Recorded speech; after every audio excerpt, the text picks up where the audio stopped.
এনে একাংশ মানুহ আছে যি সাপ দেখিলে মাৰাত্মক বুলি মাৰি পেলায় কিন্তু আমি জনা উচিত যে সকলো সাপেই বিষাক্ত নহয়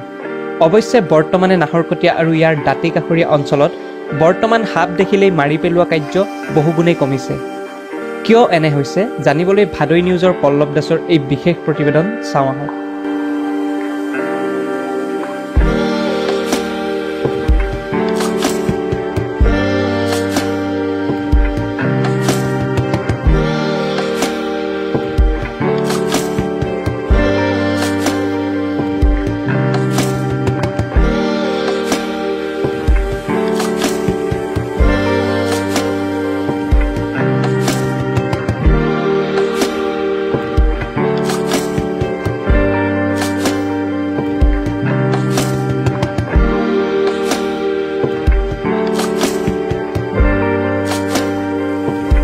এই কথা সম্ভৱ হৈ উঠিছে নাহৰকটীয়াৰ এজন যুৱক সৌৰভ দত্তৰ বাবে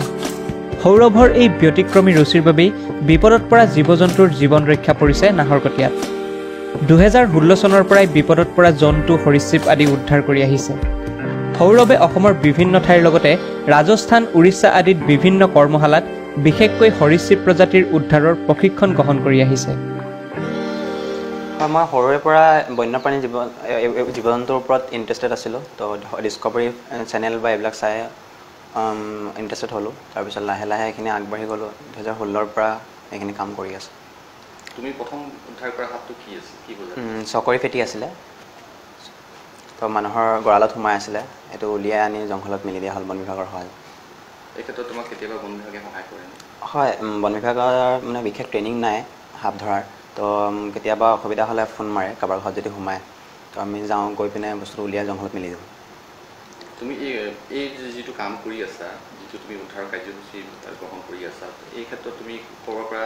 তুমি কিবা প্ৰশিক্ষণ তেনেকৈ লৈছা নেকি হয় প্ৰশিক্ষণ অসমতো লৈছোঁ অসমৰ বাহিৰতো লৈছোঁ আকৌ ৱৰ্কশ্বপ হয় দুদিনীয়া তিনিদিনীয়া তো সেইখিনিত শিকায় যে কেনেকৈ কৰিবলগীয়া হয় বা আমি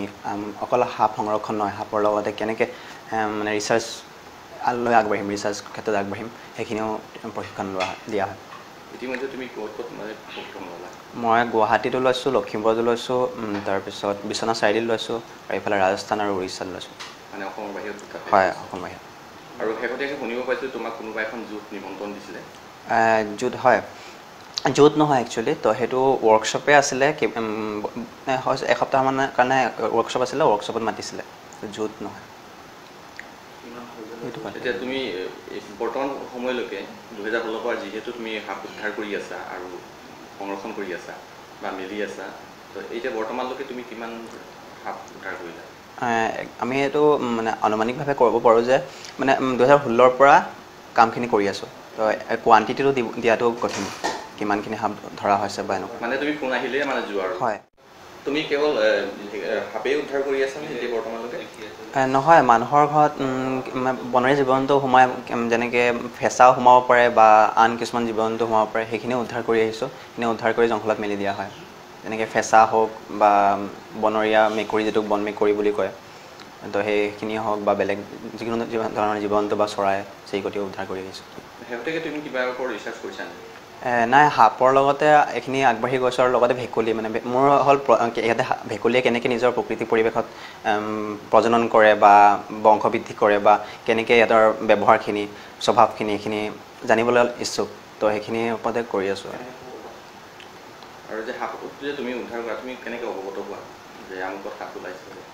হয় 2016ৰ পৰা কৰি থকা লাহে লাহে মোৰ ফোন নাম্বাৰ চবে পালে তো কাৰোবাৰ ঘৰত যদি অসুবিধা হয় এনেকৈ চবে ফোনৰ যোগেদি মানে